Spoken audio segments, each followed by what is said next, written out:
बाली निकलने का समय आता है जी, उस समय पे एक स्प्रे करा दीजिए, आपका पूरा दाना भरा हुआ आएगा, दाने पे चमक आएगी। और किसी डीएपी, यूरिया, सल्फर, जिंक हर कोई लगा देता है, लेकिन पोटास कोई नहीं लगाता। लेकिन धान में पोटास का भी उतना ही महत्व है जितने और पोषक तत्वों का है।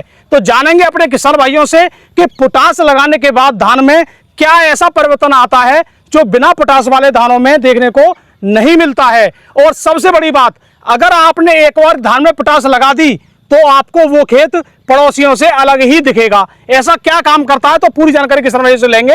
राम जी। राम सर, पोटास का आखिर धान में महत्व क्या है, क्या करता है पोटास? देखो, पोटास जितना हमारे लिए यूरिया जी, डीएपी जी, जिंक जी, सल्फर जी, जितने भी माइक्रोन्यूट्रिएंट जरूरी हैं उन सब से बढ़कर है पोटास। और इसी को किसान नजरअंदाज कर देता है। जी, क्या करे, डीएपी लगाएगा, जी, यूरिया लगाएगा, जिंक लगा दिया, लेकिन फिर भी कोई परिणाम नहीं मिलता। आज मेरा खेत है ये जी, इसमें मैं एक बार साल में डीएपी इस्तेमाल करता हूँ। साल में एक बार? साल में एक बार। अच्छा जी। बस उसके बाद में धान की फसल में कभी भी मैंने डीएपी इस्तेमाल नहीं किया। नहीं की है? बिल्कुल नहीं किया। अच्छा, पैदावार क्या कहा? पैदावार कभी किसी से कम नहीं हुई। अच्छा, पूरा क्षेत्र है मेरा जी। अगर कोई ये कह दे कि हाँ इसकी पैदावार आज डाउन हुई, जी, 21 ही हुई है, 19 नहीं हुई कभी भी। जी, हालांकि मेरे पड़ोस में खेत है जी, मार दुनिया के जिनके आगड़म झगड़म लगाते हैं और मेरे से भी कहते हैं यार तू करता क्या है। मेरे खेत में अभी तक पूरे उसमें सीजन में 3 पानी लगे हैं। बिल्कुल। और इनमें रोज डेली की ट्रॉली चलती है और पानी फिर भी नहीं है। उतनी नमी उनके खेत में, उतनी नमी मेरे खेत में। बिल्कुल। क्योंकि मेरे तो थोड़ी सी भी अगर नमी मिल जाए जी, तो धान पानी नहीं चाहता कभी भी। लेकिन सर, आपने अभी यहाँ पे ये पोटास को लेकर जो बातें बोली, ये तो मुझे सबसे अलग बातें लग रही हैं आपकी। देखो कि आप डीएपी पूरी साल में एक बार यूज करते हो और धान में तो करते भी नहीं है। धान में और बिल्कुल फिर भी पैदावार सबसे अधिक लेते हैं। हाँ, पैदावार पोटास इस्तेमाल करता हूँ। तो पोटास का महत्व इसलिए तो आपसे जानना है कि पोटास आखिर धान में करता क्या है, क्या काम है पोटास का? पोटास हमारे लिए सबसे महत्वपूर्ण है और सबसे अच्छा माइक्रोन्यूट्रिएंट है तो पोटास है। आपके खेत में जितने भी माइक्रोन्यूट्रिएंट्स पड़े हुए हैं जी, कितना हमारा पौधा कितना इस्तेमाल करता है? 1% 2%। जी, बाकी तो सब खेत में ही पड़ा है। बिल्कुल। अब उसको हर दर साल फसल टू फसल हम पेलते जा रहे हैं जी, लेकिन उसका इस्तेमाल नहीं ले रहे हैं। जी, खेती बंजर होती जा रही है। जी, अगर आपके खेत में माइक्रोन्यूट्रिएंट्स है जी, और आपने पोटास लगा दिया, जी, किसी डीएपी की जरूरत नहीं पड़ेगी आपके खेत में, बिल्कुल कतई। मतलब ये पोटास न्यूट्रिशन को खींचने का भी काम कर रहा है। बिल्कुल। पोटास का काम ही क्या है? जी, खेत में जो माइक्रोन्यूट्रिएंट्स पड़े हुए हैं उनको पौधे को प्रदान करना। जी, पौधा जब उन चीजों को लेगा मजबूत रहेगा। जी, अब बचपन से ही बच्चा जब मजबूत रहेगा तो आगे चल के भी भविष्य में वो अच्छा ही होगा। बाली निकलती है तो कौन से धान में बाली ज्यादा मजबूत निकलती है? जो पौधा मजबूत होगा उसमें मजबूत बाली निकलेगी। ऐसे ही पोटास का काम है जी, खेत से माइक्रोन्यूट्रिएंट्स पौधे को उपलब्ध कराना। आप कितना भी डालिए, पोटास मत डालिए, माइक्रोन्यूट्रिएंट्स नहीं पड़ा रहेगा, खेत लेगा ही नहीं, पौधा लेगा ही नहीं। जब पौधा नहीं लेगा तो वो उसकी कमजोरी बढ़ेगी। जी, यहाँ से अगर हमारा बचपन में मजबूत हो गया, उसके बाद में जब वयस्क होगा जी, तो मजबूत तंदुरुस्त रहेगा तो बाली भी मजबूत देगा। जी, बाली मजबूत देगा तो दाने हमारे भरपूर मात्रा में। लेकिन फसल में 2 बार इस्तेमाल करने का इसमें प्रावधान है। दोनों अलग अलग तरीके हैं। अच्छा जी। हाँ, यानी तरीके भी अलग है और 2 बार भी इस्तेमाल करना है। हाँ, 2 बार इस्तेमाल करना है और दोनों ही तरीके अलग अलग हैं। अच्छा जी। तो सर, मैं एक बात और जानना चाह रहा हूँ आपसे, जो हमारे किसान भाइयों को सवाल है, पोटास का आखिर असली काम क्या है? ये भी जो आपने काम बताया ये तो बहुत अच्छा काम बताया है, लेकिन कुछ काम जो दाने को लेकर भी लोग कहते हैं कि पोटास से दाने का जो है वो क्या महत्व है, जो दाने पे एकदम पोटास से फर्क पड़ता है?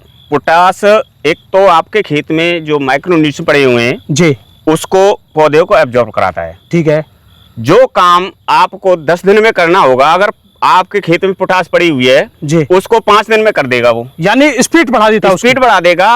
अब बैसाखी जो हमारा खेत है जी, चाहे आलू हो चाहे कोई भी फसल हो जी, चाहे धान है चाहे गेहूं है जी, जिस खेत में पोटास की भरपूर मात्रा होगी, मतलब उपलब्धता होगी जी, उसमें वसा भरपूर बनेगा, मतलब प्रोटीन जी। जब प्रोटीन भरपूर बनेगा तो दाना भी मजबूत होगा। जी, जब दाना पूरा भरेगा तो वजन भी आएगा। वजन आएगा तो उसका किसान की पैदावार भी बढ़ेगी। तो सबसे असली महत्वपूर्ण काम है पोटास को हमारे खेत में लगाना जी। तो सर अब ये तो आपने बता दिया, इसका बहुत कुछ लॉजिकल पॉइंट भी आपने बता दिए। ये सीड्स वाले हैं जी, वो पहले ही रिकमेंड कर देंगे भैया यहाँ में पोटास जरूर, उनकी कोई भी फसल बगैर पोटास के नहीं होती। यानी जो सीड का प्रोडक्शन करते हैं वो तो पोटास लगाते हैं। बिल्कुल, क्योंकि उससे चमक आएगी दाने पे, चमक आएगी और मोटा दाना। इसी वजह से 2 बार का प्रावधान दिया गया है और दाना भी मोटा होगा। दाना भी मोटा होगा, भरपूर मात्रा में, लेंथ भी लंबी होगी। जैसे धान है, धान की लेंथ लंबी आएगी। और बीज वालों को तो दाना मोटा और लेंथ लंबी दिखानी है चाहिए जी। इसी वजह से इसमें 2 प्रावधान है, क्योंकि यहाँ पे अगर हमने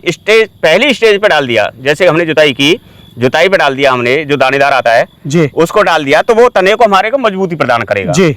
बाकी अगर हमको अच्छा पोषण लेना है जी, तो उसके लिए आपको जैसे गबोट अवस्था पे बाली निकलने का समय आता है जी, उस समय पे एक स्प्रे करा दीजिए, आपका पूरा दाना भरा हुआ आएगा, दाने पे चमक आएगी और किसी प्रकार से कोई वो नहीं। लेकिन मैं यहाँ पे अभी आपको रोकना चाहूंगा, आपने एक बार में सब कुछ बता दिया, लेकिन मैं आपसे ये जानना चाहूंगा, जिस तरीके से आपने बताया कि पोटास को 2 बार देना चाहिए और 2 तरीके हैं, बिल्कुल, तो आप इसको थोड़ा क्लियर कीजिए, कब कब देना चाहिए और वो तरीके क्या हैं?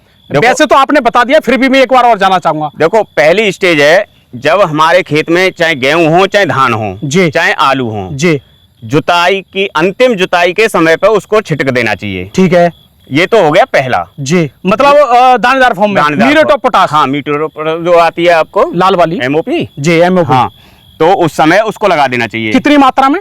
ये एक बैग 50 किलो, मतलब 25 किलो पर एकड़ के हिसाब से, मतलब धान और गेहूं में? धान और गेहूं में जी। गेहूं, आलू का तो अलग मैटर है, आलू का तो अलग है जी।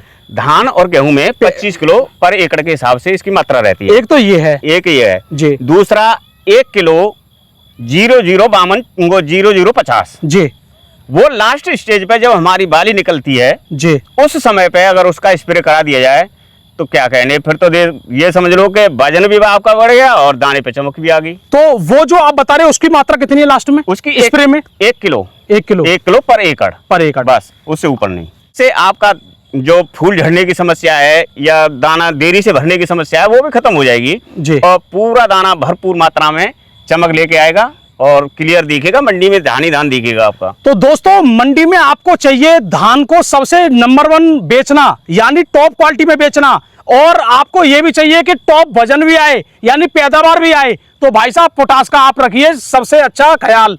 सबसे बड़ी बात, अगर आप नीचे जमीन में नहीं डाल पाए, घबराइए मत।